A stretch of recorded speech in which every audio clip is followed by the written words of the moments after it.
Why did Allah subhanahu wa ta'ala take away your sex drive? That question hits you in the middle of the night when everything feels quiet, maybe too quiet.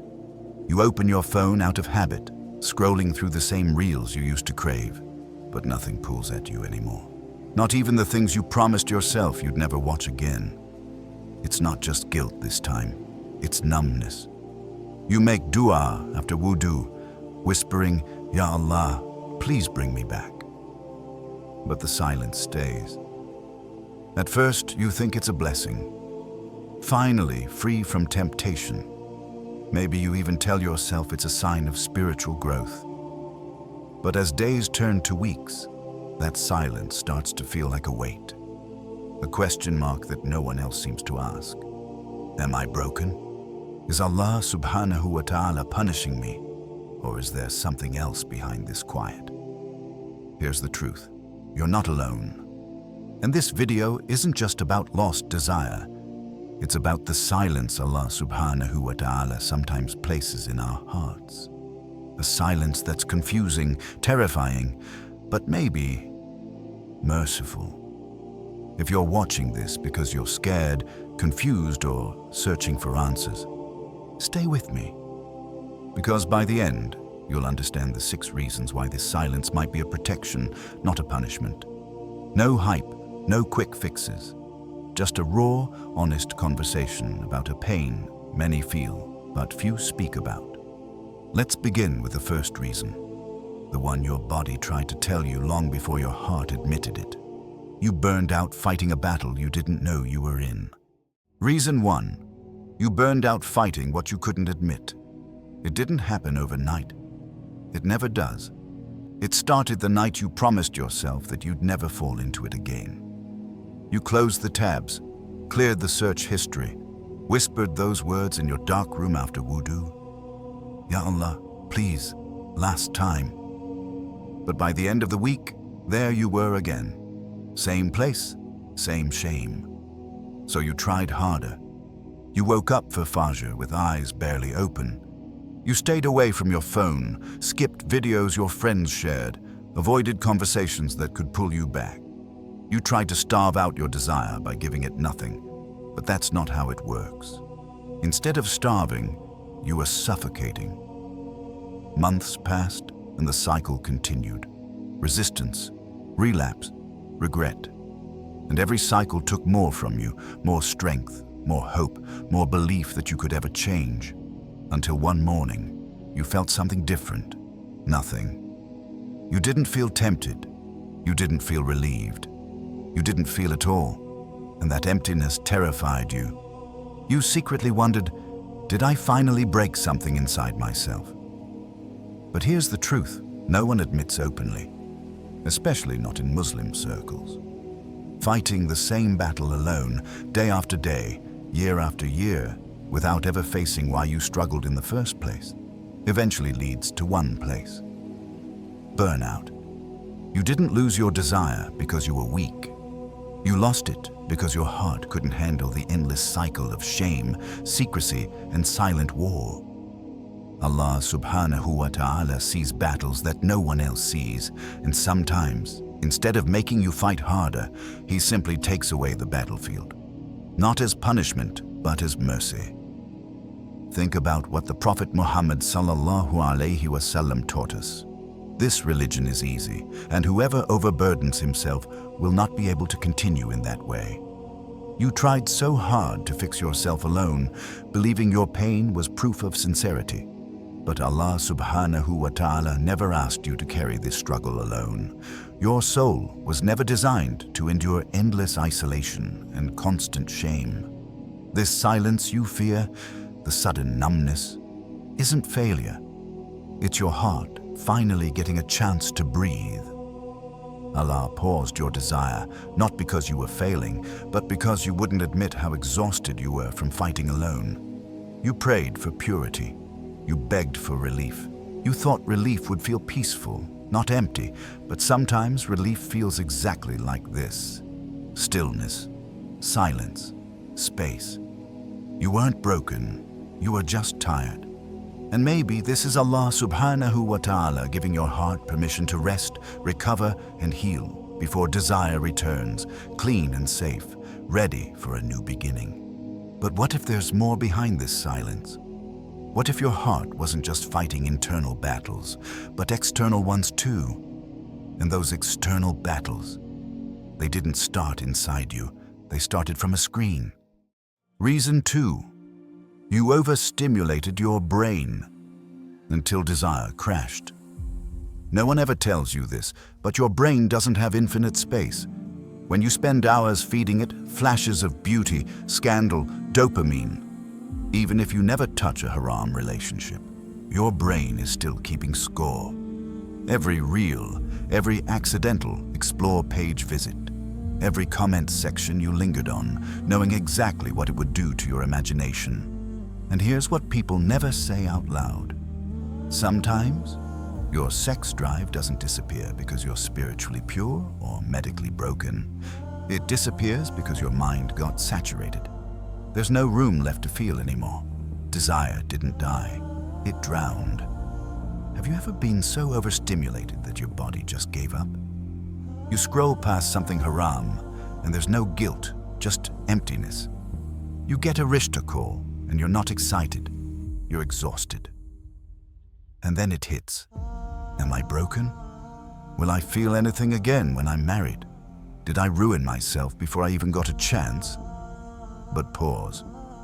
This is where your nafs lies to you, because in reality, your heart isn't broken. It's just buried under algorithms, under dopamine spikes, under mental clutter that no one taught us how to clear. Even science now admits that overstimulation leads to desensitization. But Islam already told us, indeed, in that is a reminder for whoever has a heart or who listens while he is present in mind. Translation? If you can't feel anymore, you probably weren't present with your heart in the first place. So the crash you're feeling isn't random. It's your system forcing a shutdown before your soul starts mistaking addiction for affection. You didn't lose your desire, you silenced it, and that's not a punishment. It's a rescue. Reason 3. Allah subhanahu wa ta'ala had to numb you, to save you. You didn't expect to feel nothing. You expected to feel guilty, maybe even anxious or tempted again. But this flat line, that's what freaked you out the most. You were so used to the cycle. Fall, regret, wudu, make a promise, repeat, that when it suddenly stopped, you didn't know whether to celebrate or panic. You told yourself, maybe this is it, maybe I finally fixed myself. But then came the doubt. Why doesn't that person make your heart race anymore? Why does that haram account you used to check out of habit now feel like static?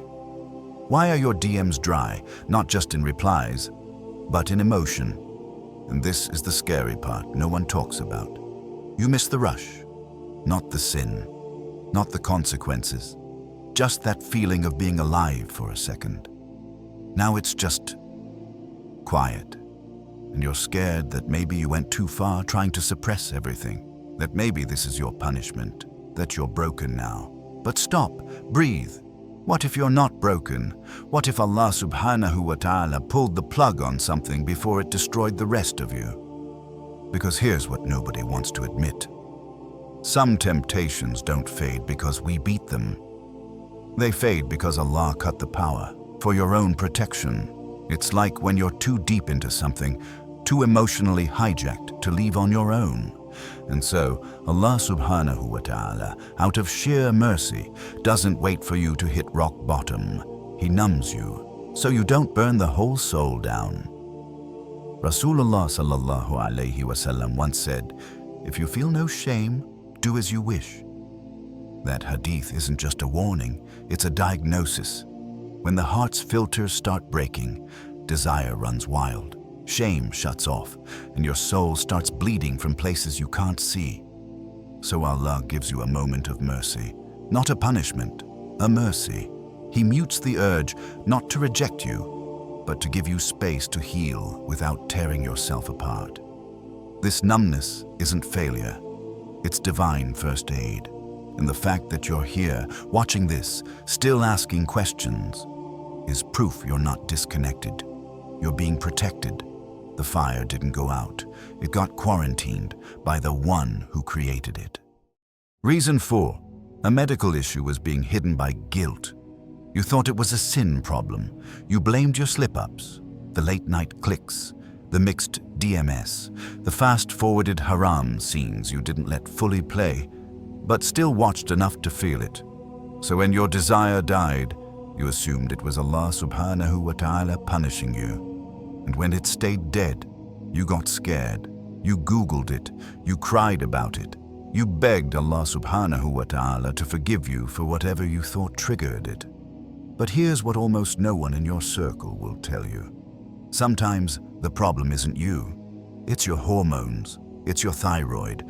It's your medication, your anemia, your birth control pills, your prolactin levels, your undiagnosed PCOS. And for men, it's the performance anxiety they never talk about, the dopamine crashes, or the years of numbing guilt bottled under masculinity.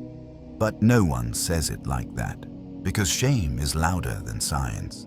So we just sit there thinking we're cursed, when really the body has been sending us signals for months. But we were too busy blaming our soul to notice the screams of the system.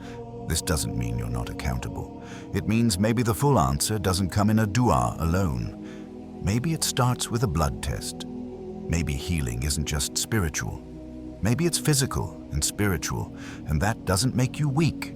It makes you human.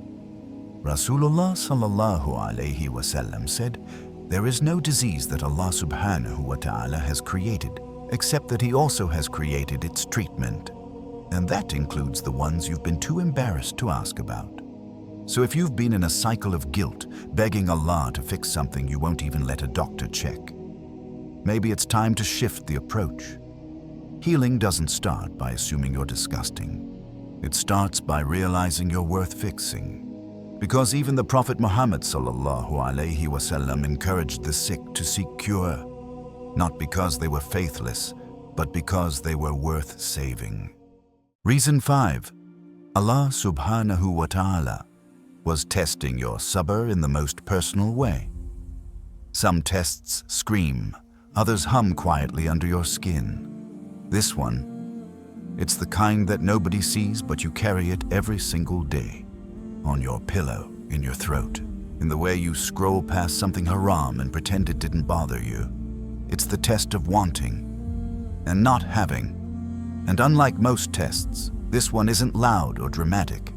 There's no visible loss, no funeral, no betrayal, just absence. A silence where desire used to be. And that's what makes it harder, because when people see your pain, they comfort you. But when they don't, you start questioning your own faith. Why is Allah subhanahu wa ta'ala giving everyone else what I'm begging for in secret? But some scholars say, when your longing is unmet, but your obedience doesn't break, that's not abandonment. That's elevation. Think of Prophet Yusuf alayhi salam, young, handsome, tempted behind closed doors. And yet he said, "Oh Allah, prison is dearer to me than what they invite me to." That wasn't just willpower, that was surrender. So if your fire feels hollow, but you're still obeying, still trying, still dragging your soul to stay clean, then maybe this isn't about what you've lost.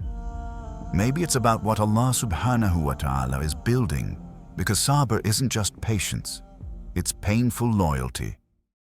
Reason 6, the du'a you made. Needed you empty first. You asked for strength. You begged for clarity. You cried for a clean love story.